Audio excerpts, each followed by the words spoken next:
All right, everyone. The other day, Nick Fuentes went on the PBD podcast, actually. That's with Bette Davis. And he managed to get Hasan Piker to launch off into basically lunatic ramblings. I hope Hassan can get a little bit worked up anyway, but Fuentes, one thing I admire is he is capable of getting under people's skin fairly easily. And this is a great example of that. Link in the description. Not archived this time. It's actually a video clip. This is Hassan's reaction to Nick Fuentes. Oh my God, he's speaking. He's talking. This infuriates me and offends me so much. Many such cases from the left. There's one thing, though, that Piker does mention in here, which is technically true. He laments it, but it's technically true. He doesn't, of course, give the backstory or have any self-awareness about why this happened, but he comes out and says, look, they've got this fucking Nazi on here. The term Nazi has become irrelevant. Then he launches off about Israel and Palestine and associated things, and that has thrown a big wrench into political debate in the country because you've got people that are supposedly on the left and yet they're raising like the Hamas flag and shouting, death to Israel. And then you've got people that are on technically the other end of the spectrum that are getting labeled Nazis all the time, and a lot of them are gung-ho for Israel. It is a very confused situation with regards to Israel-Palestine. But before that happened, Piker effectively insinuates that it's because of this that the term Nazi has worn off. But it was long before that that the left began labeling everyone they didn't like a Nazi. I've been labeled a Nazi. I got insinuated as a Nazi by the Wall Street Journal. You don't have to do anything these days to be a Nazi. It's like I half expect when I wake up tomorrow morning, there's going to be a column of people with Stahlheims on goose stepping down the street. You'd think the NSDAP won the Second World War. Nazi is a fairly narrow definition. It's just been extended over and over and over. I don't like you. That makes you a Nazi. It's a little bit different from the usage of the term communist, although that can be, in some cases, overextended as well. That's used more sparingly. Because, of course, not everyone who wants to have vegan ice cream is actually a communist. But if people on the right, or I would say outside of the left, you don't have to be a right-winger, you don't have to be conservative. But if you were to utilize the terminology the same way that the left has utilized it for so long against content creators you disagree with, politicians you happen not to like, people in your personal life who have slightly more traditionalistic views than you, they're all Nazis.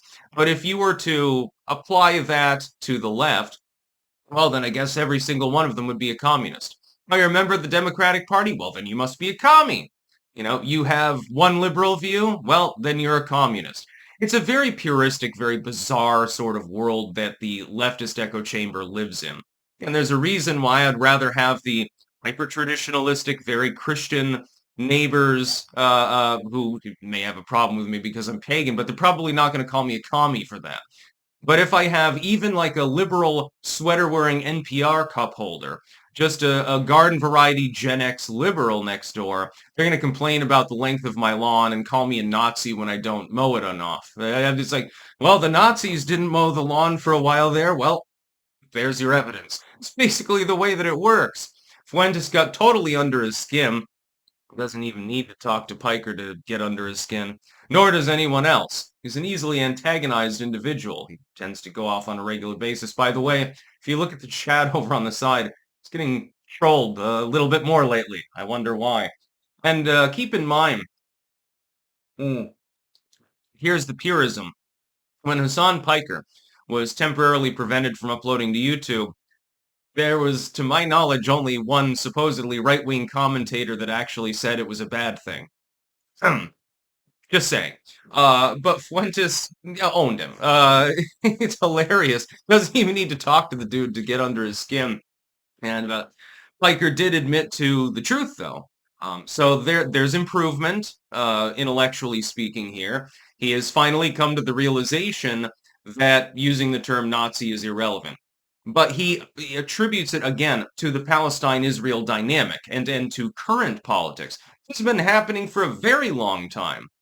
Dude, I hadn't even hit 100,000 subscribers on YouTube before I got called a Nazi habitually by the left for a tongue-in-cheek video clip that was taken out of context. What was it, 15 years ago or something like that? Yeah, as soon as I started to take off, they began dogpiling that. It was funny seeing them try. They seem to have failed. And they also fail with, like, Fuentes. He'll say, oh, I'm a Nazi? Huh, all right, that's fine. He doesn't give a shit. He's going to keep speaking. It's quite clear the deplatforming era is beginning to wane. This is really bad for people that are on the politically correct, pro-censorship side of the debate. As long as they are engaged in conversation, if people are debating them, saying that their views are stupid, and trolling them, like J.D. Vance is currently doing with his fat J.D. Vance meme, that's taken off. We'll be talking about that separate. As long as people that are on the left are confronted over their views, and we've seen this multiple times, they're not usually capable of describing why they even have the views. They have those little street interview segments. Many channels, many creators have done this. And you go up to somebody and you'll read them like, for instance, let's look just anecdotally here. Let's look just at immigration. I would love to take a clip of Obama speaking, or well, a transcription of it. You wouldn't want the audio, then they'd know who it was, and show it to them with regards to his stance on immigration when he was running for office the first time. I'd say, what do you think about this statement that Trump made last week with regards to illegal immigration? They'd probably say, well, he's a Nazi. He sounds like a fascist. He just doesn't want brown people in the country. And then you tell him, you do realize that that statement is actually from 2009 and it was Barack Obama saying it, right? And then their eyes glaze over and it happens every single goddamn time. And they're like, oh, they don't have a response. They can't even explain their own views.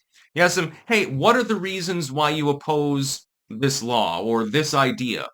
And they just can't answer the goddamn question. Really, they're a bunch of sophists more than anything else. All they do is they blather on about their opinions, but they can't really back the opinion with anything. The opinions are usually stupid anyway. And so they don't really want free speech and free expression. They don't want people like Fuentes. They don't like people like me. They don't like, well, any content creators that aren't, wearing a Karl Marx mask at the time, I suppose. They just don't like them. And so they formulate a million ways to declare them to be a Nazi. Hasan Piker's head is practically spinning around here. How dare he have Nick Fuentes aboard? Well, if you look at the view count, I think you've got your answer. Because it's considerably higher than any other recently uploaded video on the channel, and already PBD is pulling in hundreds of thousands of views for every stream that he's doing. I think last time was like 2.1 million or something like that.